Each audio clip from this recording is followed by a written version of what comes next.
I suppose I will hide what I say under a bed of flowers, a picture of a meadow or white clouds, so that the passing mind cannot prey on what I say. The image of flowers is not enticing enough for the demand for stimulation and distraction, which in heaven is called the dance of death, nor sad and immersive enough for the passing mind which looks for nostalgia and its sorrow for use of alchemically daydreaming, sending into space, into the layers of existence, the thought particles and strings, to make all things sad and hopeless and grind their life to a stop. I read this morning that the J.P. Morgan Bank has a new and towering building in New York City, and indeed has an English pub inside for the traders to drink and eat and hope and relish life. That is a good idea, I thought, and the bank and their stock will endure, even be bullish, because there is a power in living life, in confidence, in not rejecting life, in believing in life, participating in life and its wealth and its money, and this power gives freely its dividends, which I struggle with, often, as my sad spirit chooses midnight over noon. I had seen the Lord in the air, walking.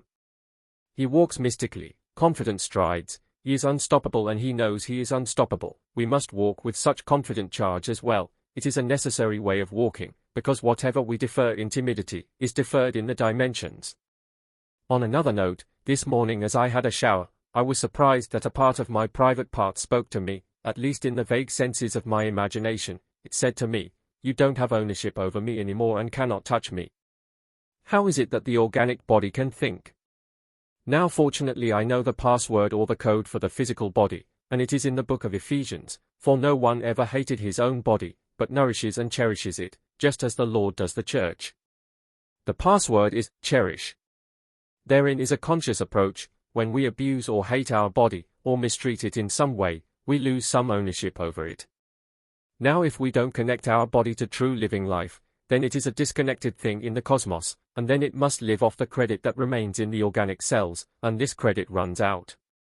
But with ownership over the body I link it to living life, which is Jesus Christ, and I speak to my body, which apparently can listen, and tell it to link with this life wherein must be healing, and youth, and beauty. It is good to eat healthy, but let us accept the obvious and penetrating point, that a thing that is detached from other things is detached.